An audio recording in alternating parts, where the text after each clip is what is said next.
I know that I sometimes make my videos quite quickly, and I tend not to look at them afterwards.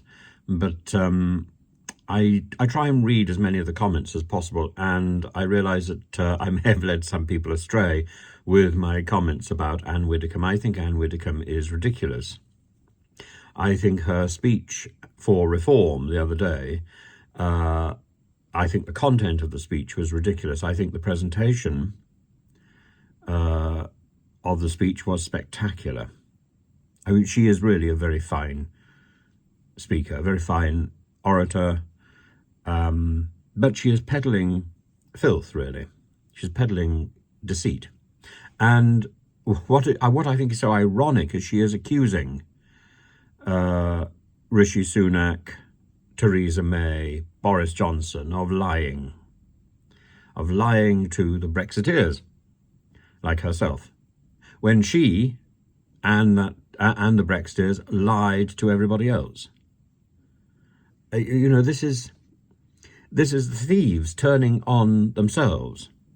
When you are committed to deceit, you shouldn't be surprised that everybody starts squabbling, because there is nothing to hold on to. When you are committed to truth, even if you've not quite managed to identify it, other people will be trying equally hard to identify it, and there will be a smattering of shared common interest. With lies, it just goes everywhere. And that's what's happening with reform and with the arch Brexiteers. Nobody's going to be really happy, because this isn't a very good arrangement. She's quite right. Theresa May was a disaster. Theresa May tried to hobble the Brexit experiment. Boris Johnson tried to cobble it together. And Rishi Sunak is trying to paper over the cracks. Liz Truss was simply an aberration.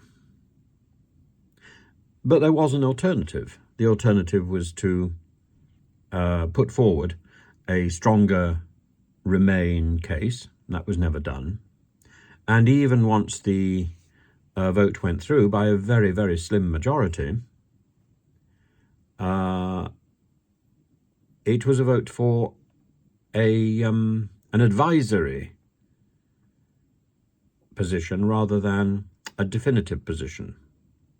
So in the long term, maybe Brexit was an option, but it didn't need to be something that was done so quickly.